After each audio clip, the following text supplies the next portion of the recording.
El día del solsticio, el 21 de junio. Solo ese día, cuando el sol salía, formaba la cara de un puma. En el solsticio de diciembre lo cortaba exactamente por la mitad. Indicadores del tiempo, un dominio vital para la supervivencia en los agrestes valles de los Andes. Durante mucho tiempo, los Andes solo podían mantener a escasos grupos de cazadores.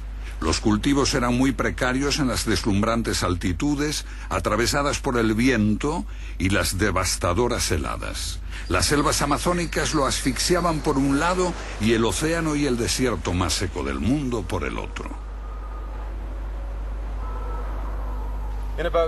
Cerca del 200 a.C., un impulso creativo de gran pujanza revolucionó la vida en esta región. En todas las áreas andinas se desarrollaron sistemas de terrazas y riego para los cultivos. En un lugar tan inhóspito como los Andes, la agricultura exige a la comunidad enormes esfuerzos coordinados. Se requiere voluntad de colaborar más que de odiar. En ninguna parte eran tan claras las obligaciones de los vivos con los muertos. Hasta hoy, las familias de los Andes se reúnen en torno a los sepulcros en el Día de los Muertos para agasajar a sus difuntos con comida, bebida y conversación. El respeto entre la gente, entre vivos y muertos, y entre el hombre y la naturaleza, era la ley básica del campesinado andino. Se las había dado un dios creador con forma humana, Viracocha. Su imagen permanece aquí, en esta montaña. La tradición sitúa su llegada aquí, en el lago Titicaca. Hace mucho tiempo, Viracocha salió de este lugar para crear la tierra, el sol, la luna, las estrellas. Según el mito, Viracocha creó a todas las tribus de los Andes y les enseñó a vivir en armonía. Este mito es el principal documento de la civilización andina.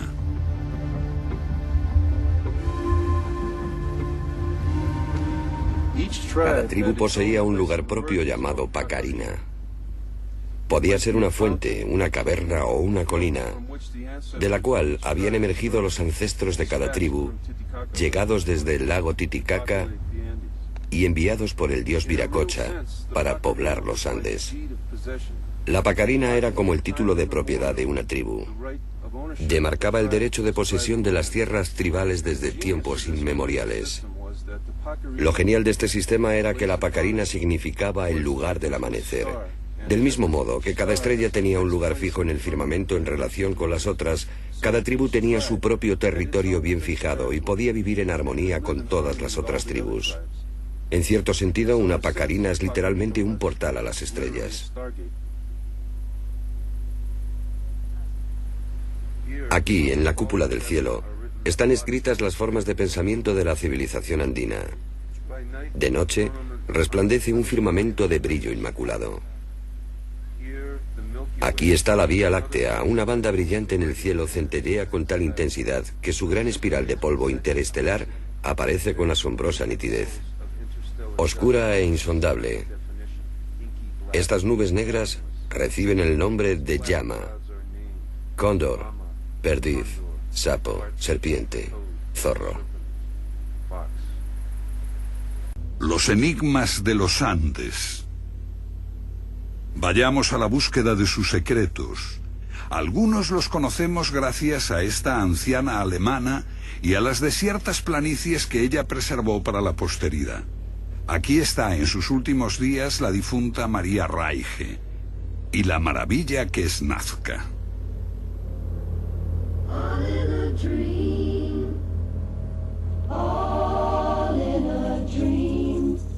Un desierto cubierto de inmensas líneas y figuras muy antiguas.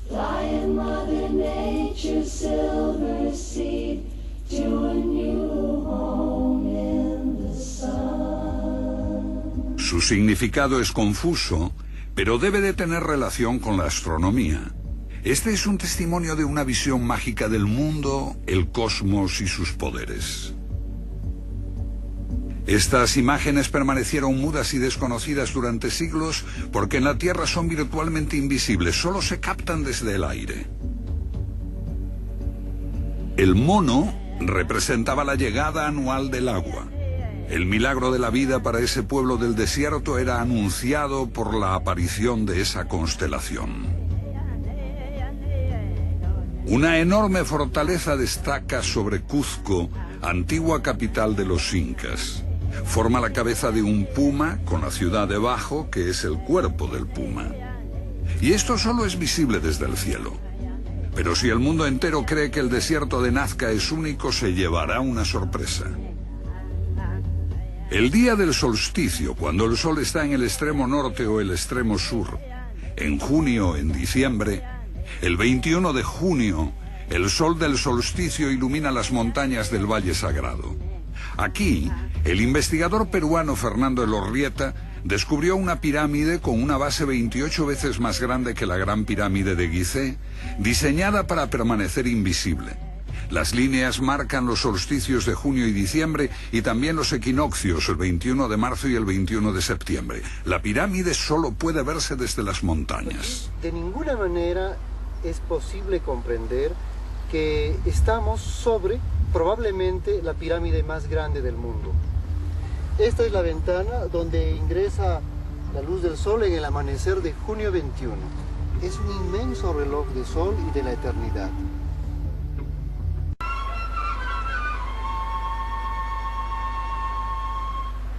Desde la ciudad de Cuzco se difundían 40 líneas rectas a partir de dicho centro.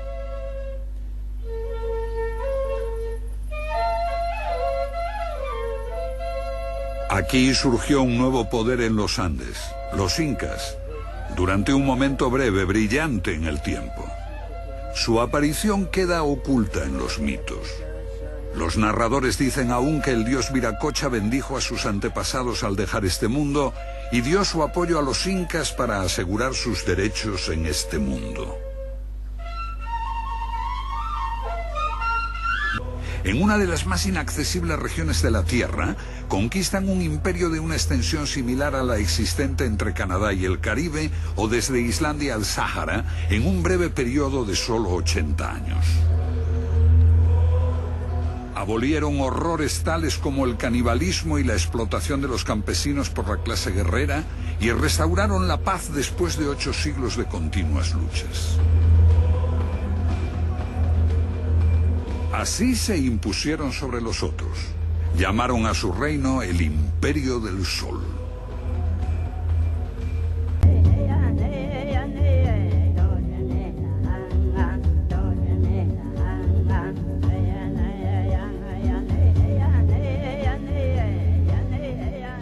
Esta es una de las mayores atracciones turísticas del hemisferio occidental, Machu Picchu.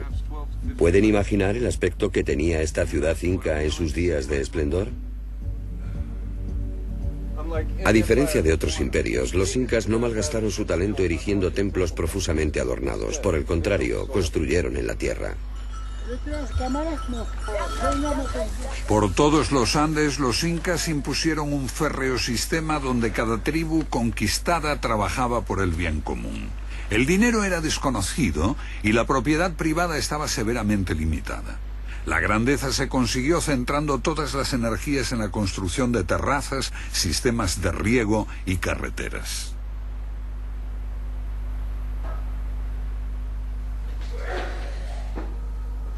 Aquí, para provecho de los viajeros, los incas construyeron un refrigerador natural. Afuera el sol está en su cenit, pero dentro la temperatura es 20 grados más fresca. El viento sopla en este corredor y se puede ver cómo tallaron repisas. Ponían tablas encima y allí guardaban alimentos.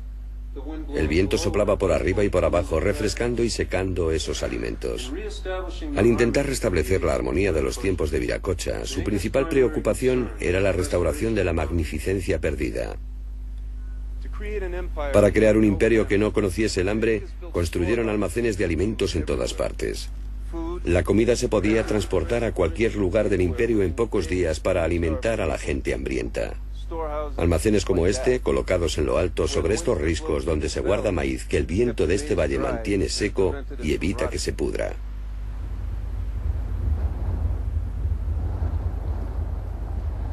Con el mismo espíritu, los incas trabajaron sin descanso para desarrollar mejores tipos de cultivo.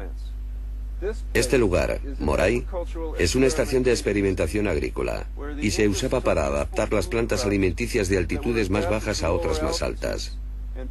La planta se cultivaba abajo y cada año se subía un poco hasta llegar a lo alto. Así se preparaban cultivos genéticamente modificados para resistir las condiciones de las zonas altas.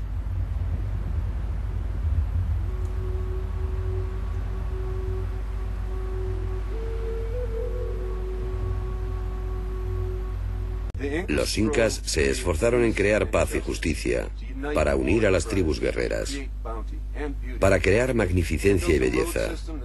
Construyeron un sistema de carreteras de una distancia parecida a la que hay entre La Habana y la bahía de Hudson. Cubrieron los Andes con terrazas e irrigaron los campos. Unos logros no igualados por China o Roma, o por cualquier otro imperio. Porque los incas hicieron esto en menos de un siglo, en una tremenda explosión de energía. ¿Por qué? Es posible que ahora lo sepamos.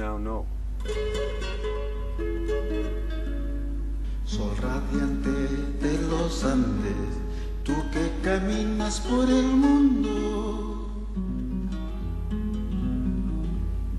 ¿por qué marchitas florecillas sin que lleguen a dar fruto?